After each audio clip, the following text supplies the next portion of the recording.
Bonjour à toutes et à tous et bienvenue sur vos podcasts. Aujourd'hui les gars on se retrouve pour parler du retour de Baysangour Shamsudinov, Baki, qui va peut-être se battre contre Tadjan.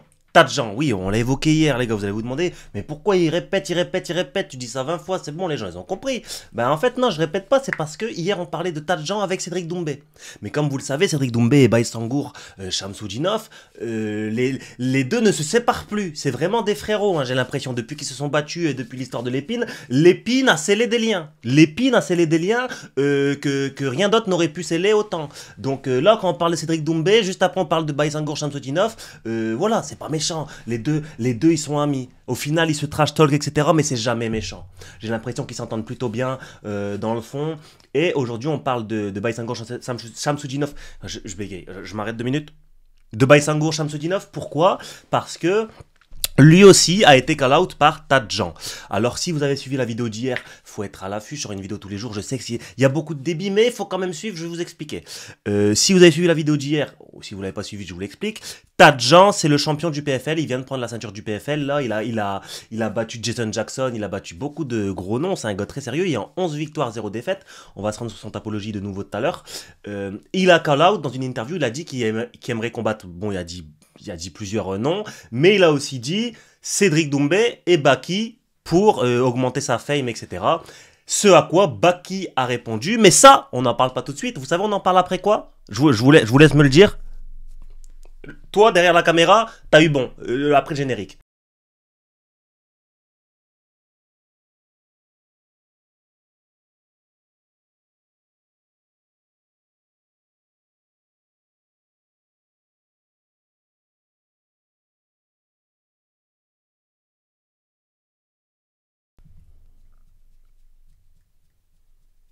Encore une fois, je sais que vous êtes là, je le sais.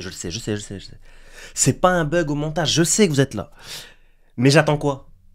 Dites-le moi dans les commentaires. Aujourd'hui, il y a beaucoup de devinettes, hein. Dites-le moi dans les commentaires, j'attends quoi? J'attends que vous vous abonniez. Voilà, je commence pas avant. Donc là, je vous laisse quelques secondes, abonnez-vous. Voilà, je vous présente, ça c'est des joysticks, hein. C'est de la manette, vous voyez la manette de Play avec des palettes? Bon, il y a plusieurs joysticks, etc. Là, j'attends toujours que vous abonniez, hein. Mais bon, voilà, je vous présente ça en attendant. Il y a quoi d'autre à présenter en attendant? Non, c'est bon? Vous êtes abonné? Ok, bah c'est bon, on peut commencer les gars, on peut y aller. Donc voilà, comme je vous ai dit, on se retrouve sur le tapologie de Tadjan. On l'a vu hier, hein, 11-0, 11 victoires, 0 défaites. The Silverback, le dos argenté. Donc du coup, lui, comme je l'ai dit, il a pris la ceinture là face à Logan Storley. C'est un client sérieux. C'est un client sérieux. J'ai même pu m'informer un petit peu plus sur lui. C'est un client sérieux. Quasiment toute sa carrière professionnelle au PFL, ce qui n'est pas rien. Et ce qui est intéressant, c'est qu'il call out Baysangour Shamsudinov dans une interview avec Ariel Elwani. Ce qu'on va regarder aujourd'hui, c'est qu'on va regarder bien évidemment la réaction de Baysangour qui nous dit... Alors Baysangour qui nous dit, alors je vais mettre pause ça parce qu'Ariel Elwani je le connais, Ariel Elwani c'est le genre de mec qui va m'envoyer un strike juste parce que j'ai mis sa vidéo, il n'y avait même pas le son, tu vois, c'est ce genre de mec là en fait. Donc j'évite. Mais Baysangour qui répond à ce call out, un combat qui permet de passer top 15 monde, pardon, @Tadjan, c'est intéressant ce que tu proposes. On va regarder vite fait dans les commentaires de Baki avant d'aller regarder dans les miens ce qu'il en est au niveau de la hype. Bon, il y a TJ, le premier commentaire qu'on voit, il y a un mec qui dit « On te connaît Baki, tu dis ça pour après nous sortir des problèmes contractuels ou des problèmes de poids. Laisse tomber, c'est pas pour toi ça, va prendre des Brésiliens de 40 ans ex-UFC, c'est mieux. » Non, c'est... Baki, il a quand même pris Cédric Doumbé, là où Cédric Doumbé était craint de tous. Donc on peut pas lui reprocher ça. Nabil Takali, son préparateur physique, qui dit « Let's go ». Il y en a un autre qui dit « Frérot, tu esquives fort Musef, le champion PFL qui froisse toute la catégorie UFC en 77. Faut tweeter en anglais pour ce genre de fight, mec, on parle pas de l'ARS là. » Ça c'est vrai, ça peut être le cas, ça c'est pas bête. PTDR, tu bats Tadjan, t'es pas top 15 monde. T'es combien alors? Certainement pas top 15 monde. Il est littéralement classé 12e monde sur Fight Matrix, le classement UFC, et c'est pas le classement mondial. Bah en fait, ouais, c'est ça qui est intéressant. On va regarder vite fait avec vous, les gars, le Fight Matrix de ce Tadjan là. Voilà, Tadjan, donc là, il est classé 13e welterweight. C'est classé 13e welterweight, les gars, c'est c'est exceptionnel. Hein. En termes de classement, c'est 13e welterweight sur Fight Matrix, c'est exceptionnel. Et c'est ce que Baitangour dit, il s'y trompe pas. Il dit un combat qui me permet de passer top 15 monde, c'est intéressant ce que tu me proposes, bah, ça lui permet de faire un très très gros bond dans les classements et après ça lui permet d'être vu dans les radars de l'UFC, etc. C'est magnifique, ce serait magnifique pour lui. Actuellement, Baki, il est combien là sur Fight Matrix? On va regarder ça tout de suite, les gars. Fighter Search. On a Baisangour. On va noter Baisangour. Baisangour. On va mettre Shamsudinov. Attends, il n'est pas trouvé. Shamsudinov. On va mettre ça comme ça. Voilà, il est là. C'est écrit différemment. Là, Baki, il est classé 118 dans la même catégorie. Donc, 118 sur Fight Matrix. Donc, ça ferait un gap de fou furieux. Et Cédric Doumbé, il en est où? Cédric Doumbé, il en est où? 135. Cédric Doumbé, 135 sur Fight Matrix. Baki, 118. En vrai, c'est quasiment les mêmes places. Quand je regarde le dernier adversaire que Baki a gagné, il était 168. Donc, c'était derrière lui. Bobby Palette, c'était au moment où il a pris. Bon, c'est vrai que ouais, là, les adversaires, ça commence à descendre vraiment dans les classements. En fait, Baki, là c'est vrai qu'il n'a pas pris énormément de gars bien classés sur Fight Matrix. Mais parce que regardez, en fait, ce qu'il faut regarder aussi, c'est que, bon, actuellement, par exemple, Efren Escudero, son plus gros classement sur Fight Matrix, c'est 269, mais dans son histoire, c'est 47. Donc voilà, c'est ce qu'il faut regarder aussi. Donc c'est vrai que pour moi, Baki, il n'a pas pris des gars à son niveau, parce que pour moi, regarde par exemple, un Michael Marisardi, il est vraiment en dessous de Baki. Bobby Palette, pareil, mais de toute façon, il l'a démontré, hein, il les a battus, pour être poli. Et le problème, c'est que Cédric Doumbé, pour moi, c'était le plus gros test dans la carrière de Baki et un test qu'il a passé puisque bon, il a gagné. On le sait, c'était bon là ils mettent une blessure à l'orteil, sauf que on sait que c'est une épine, on sait que bon, on va pas refaire toute l'histoire autour du combat de Cédric Doumbé et Baki. Ce qui nous intéresse, c'est plus de parler de Baki contre le champion du PFL, là actuel, Tadjan. Et ce qui est intéressant de regarder, comme on disait, c'est que bon voilà, le plus gros oui, il y a un problème, c'est pas actualisé là. Mais bon, bref. On va dire, ouais, Baki, là, il est 15. On va dire, il est 115. Et Tadjan, il est combien? Il est. On va dire, hein, parce que là, j'ai l'impression que le site n'est pas actualisé. Voilà, current ranking. J'avais mal regardé. Il est 12e en fait. Tadjan, il est 12e. Pardon, les gars, j'avais mal lu, j'avais lu la mauvaise ligne. Il est 12e.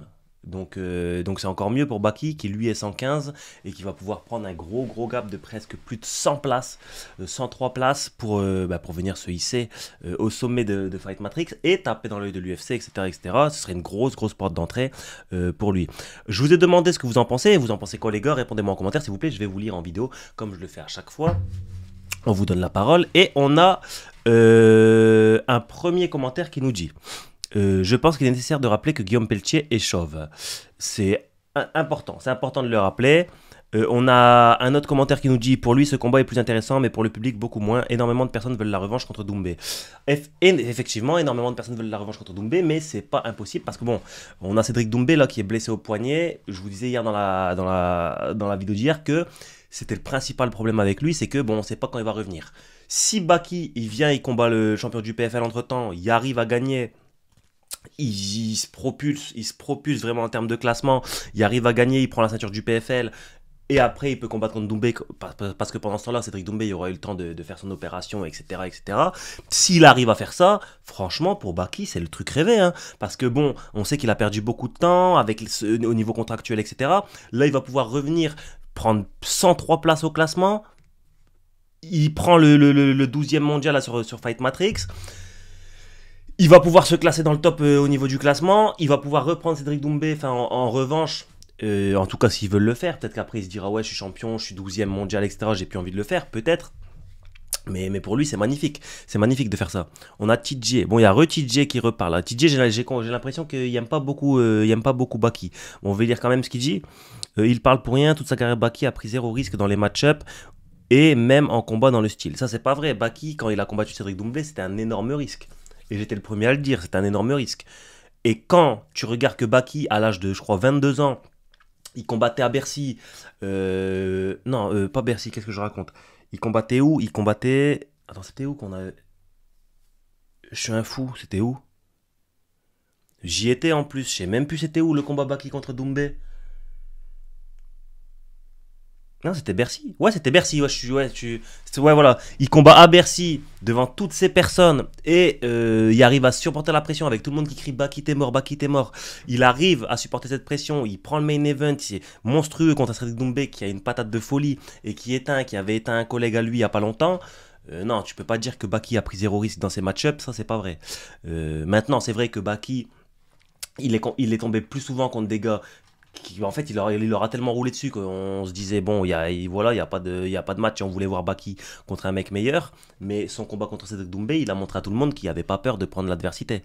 La seule fois où il y avait un risque, Klinkhammer, il n'a pas fait le poids. On connaît ce genre de personnage. Il prend que des match-ups favorables et lutte à outrance. Voilà, j'ai expliqué avant, j'étais pas tout à fait d'accord sur le fait qu'il prend que des match-ups favorables. Il y a beaucoup de match-ups favorables, c'est vrai, mais il n'a pas pris que ça. Un tas de gens ne connaît pas de tas de gens, dont moi. Baïsangour, Anma lancerait-il une pique à Cédric Doumbé, qui a hypé par ce combat en prétendant que Tad serait plus intéressant que lui. Imagine les trois, ils s'embrouillent sous mon com. Tu t'es trompé de rêve. Tu t'es trompé de rêve. J'étais à deux doigts de liker pour l'effort, mais... Non, t'es trompé. T'es trompé, vraiment tu t'es trompé. Ce serait marrant que Baki prenne la ceinture avant Doumbé. Ça prouverait que Doumbé est là que pour le divertissement et soi-disant l'argent alors qu'il combat une fois par an, contrairement à Baki qui est là pour être un grand combattant et Doumbé pourra plus se cacher. Alors on a des haters de Baki, on a des haters de Doumbé, ça leur donne des petits surnoms etc. Bon, c'est pas le genre de commentaires constructifs. Attends, c'est le même? Non, c'est pas le même. Je pense qu'il y a encore 2-3 combats à faire avant d'affronter ce genre de combattant. On ne passe pas par la ceinture, on ne passe pas de la ceinture de l'Ares à celle du PFL comme ça. Bon, lui, c'est normal de répondre à ce pseudo call-out, mais j'espère que son management est conscient de ça et va le raisonner. Alors oui, peut-être qu'il y a un petit gap entre le très très... Enfin, c'est pas le niveau UFC, tu vois, mais Tadjan, c'est un gars très très sérieux.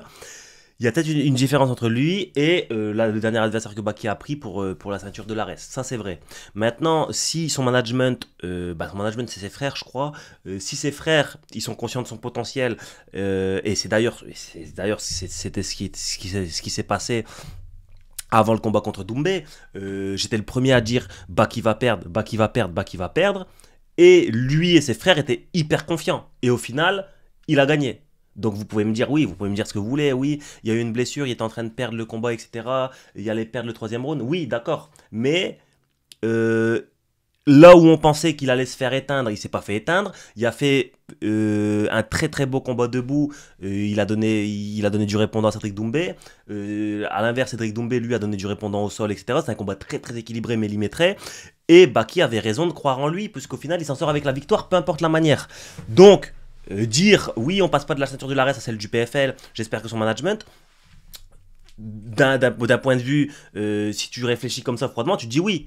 Mais il y a un autre truc qu'on prend pas en compte, c'est que eux se connaissent, ils connaissent leurs capacités et ils savent que il est peut-être capable de choses dont on ignore. Donc peut-être que là ils vont se dire, let's go, on y va, c'est un truc qu'on peut faire, pourquoi pas. Ça aussi, c'est ça aussi qu'il faut regarder les gars, c'est que nous on voit que d'un point de vue extérieur, on connaît pas toutes les capacités de Baïsangour. Là où même Baïsangour me disait dans une interview, mon anglaise c'est foudroyant maintenant, donc peut-être qu'à l'entraînement il y a vu des choses que nous on n'a pas encore vues et qu'il n'a pas eu la chance de montrer en combat, donc ce sera peut-être l'occasion pour lui de briller, et on a vu déjà des gars classés loin derrière venir taper des gars classés loin devant, et ce serait pas étonnant que Baïsangour réalise un truc comme ça. On a un autre mec qui nous dit Baki a dominé un tas de gens, donc c'est pas ce tas de gens a dominé un tas de gens, donc c'est pas ce tas de gens en question qui va lui poser problème. Jdahak, c'est un sacré bourbier le poteau, il y a un monde où il le laisse hors service à Nahas sans oreiller, sans couette. C'est un combat, hein. C'est un combat, il y a toujours cette possibilité, et je pense que si Cédric Doumbé n'a pas éteint Baki, c'est pas lui qui va éteindre Baki. Honnêtement, hein, si Baki, là, il a validé un gros truc dans sa carrière. Hein. Si Cédric Doumbé l'a pas éteint, c'est compliqué. Après, vous allez me dire, oui, c'était qu'en 2 rounds, Cédric Doumbé est en train de mettre son jeu en place, et je suis d'accord avec vous. Là, on a vu que 2 rounds contre Cédric Doumbé, et Doumbé est en train de mettre son jeu en place, mais moi, de ce que j'ai vu en striking, Baki, c'est pas du tout... c'est solide, c'est solide. Il y en a un autre qui nous dit pour moi Baki va jamais faire ce fight, il surfe juste sur le buzz avec cette publication, mais ils savent que c'est un trop gros risque pour lui, c'est pas un intérimaire arrivant du Brésil. Baki t'a parlé, t'assumes, va jusqu'au bout, on aime les hommes de parole ici. Franchement je préférerais mieux voir Doumbé combattre contre ce tas de gens. Un bon combat de striker, mais je suis sûr que ça n'arrivera jamais. Bah les gars, comme je vous ai dit, hein, on a fait une vidéo hier pour dire ça concernant le cas d'Oumbé. S'il partage son story, c'est qu'il serait peut-être potentiellement intéressé par le match-up, mais bon, il faut qu'il revienne, etc. Et après, concernant Baki, ça peut être un risque. On a vu Tadjan faire face à des gros lutteurs, donc et pas perdre, puisque là il est en 11-0 effectivement. Donc on a vu déjà faire face à des gros lutteurs qui peut forcément, enfin, qui peut être la force de Baki. On a vu Baki également avoir des difficultés à maintenir un Cédric Doumbé au sol. On sait Cédric Doumbé, c'était pas forcément son point fort, le sol. Donc est-ce que Baki contre Tadjan, il arriverait à imposer sa lutte, ou est-ce qu'il arriverait à faire jeu égal en striking? Ça m'étonnerait pas. Tu vois, il a fait jeu égal en striking avec, enfin, jeu égal. On n'a pas vu sur la durée, mais en tout cas sur ce qu'on a vu, il a réussi à faire jeu égal avec Cédric Doumbé, qui est selon moi le meilleur striker, Donc ce serait pas ce tas de gens qui va l'inquiéter. Même si bon, ce serait un combat équilibré, hein, on sous-estime pas du tout. Tas de gens, un ami de longue date. N'hésite pas à le dire en commentaire d'ailleurs, pour que les gens le sachent. On a un autre mec qui nous dit je pense que ça fera un bon combat pour Baki. De plus, ça lui permettra d'obtenir une ceinture PFL qui lui faciliterait l'accès à l'UFC sans passer par la case des Dana White Contender Series. Ouais, c'est exactement ce que je disais. Ça veut lui permettre de faire un gros bond dans les classements, prendre une ceinture et taper dans l'œil de l'UFC directement. Même si, selon moi, Baki a ce qu'il faut pour taper dans l'œil de l'UFC sans faire tout ça. Je pense. Top 15 monde alors qu'en dehors de la France, personne ne le connaît. Faut arrêter. Si tu es pas à l'UFC, t'auras jamais aucune hype. Bah justement, en fait, là, Baki, s'il gagne contre ce mec, en dehors de la France, beaucoup vont le connaître. Donc, tu construis ta célébrité, bah, combat après combat. Donc, on peut pas reprocher à Baki qu'il n'y a pas beaucoup de monde qui le connaissent en dehors de la France. Et il va pas prendre ce combat juste parce que pas beaucoup de monde le connaissent en dehors de la France. Justement, il va prendre ce genre de combat et après, les gens vont le connaître en dehors de la France. Donc je pense que tu prends le problème à l'envers, mon frérot. Saitama qui nous dit je pense que le MMA français a besoin de cette fumée et que Baki ou Doumbé doit prendre ce fight. J'ai un tas de jeans pas repassés à la maison, donc si Doumbé ou Baki s'en occupe, je serais ravi. Il a raison, après Doumbé qui a mis un boost de fou à sa carrière niveau hype, maintenant il peut grimper de fou au niveau des rankings sur Fight Matrix. Et s'il perd, on pourra toujours dire que la marche est trop haute et il a le temps de se refaire, il est jeune. Bah ça c'est vrai. En fait, on a Baysangour Shamsudinov qui a été très intelligent dans sa carrière parce qu'il a pris Cédric Doumbé qui l'a propulsé en termes de notoriété. Ça, on peut pas dire le contraire. Baysangour, avant son combat contre Cédric Doumbé, on va dire en termes de popularité, il est là. Il est connu, hein, mais il est là. Il est connu plus localement au niveau de l'ARES, etc. Mais il est connu, mais c'est pas le mec le plus connu en France. Après son combat contre Doumbé, bam, ça explose.